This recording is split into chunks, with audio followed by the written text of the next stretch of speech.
You know, there's a quote that always makes me laugh. It's this: for every problem, there's an answer that's simple, straightforward, and wrong.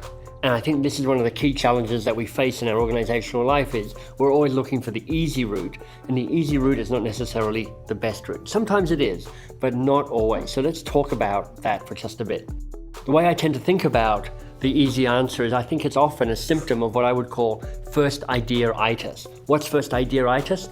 It's when you're in conversation and you need to come up with an idea and somebody has an idea and it's not too bad and it doesn't look too difficult and it doesn't suck overly and you think, I could probably get this done, and everybody goes, fantastic.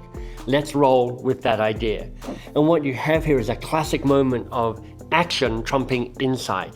And so many of our organizations are so busy and we feel so overwhelmed that action will consistently trump insight, and that process of taking a little more time to think a little more deeply as to what the challenge is in front of us. So how do you start avoiding the easy answer? Well, look, I think the first thing is to make sure that you're actually tackling the real challenge. I mean, this happens all the time in our organizational life. We take the first challenge that comes along and we pursue that. And the first challenge is almost never the actual challenge. It's never actually the real challenge. So part of what you need to do straight away is forget the solution, forget the answer.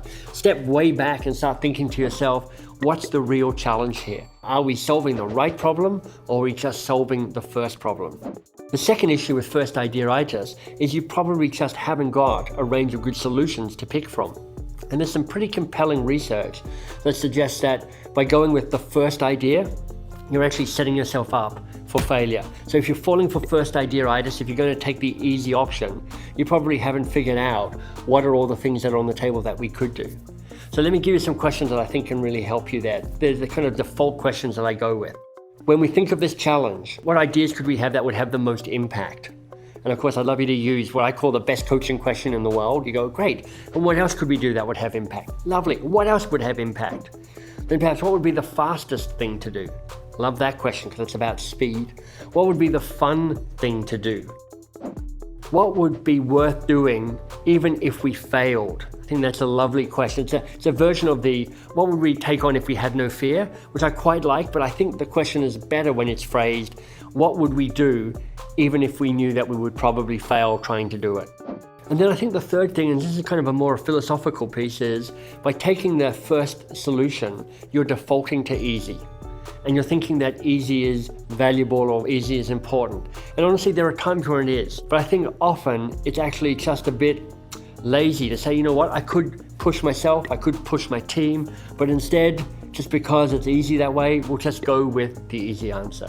So what I'm really asking from you is to be mindful about the choices you're making.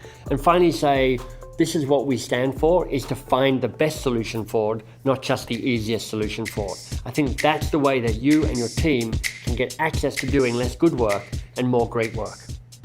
If this video has tickled your fancy, then you'll want to hit the subscribe button. That's the way you get all the new videos as soon as they're released.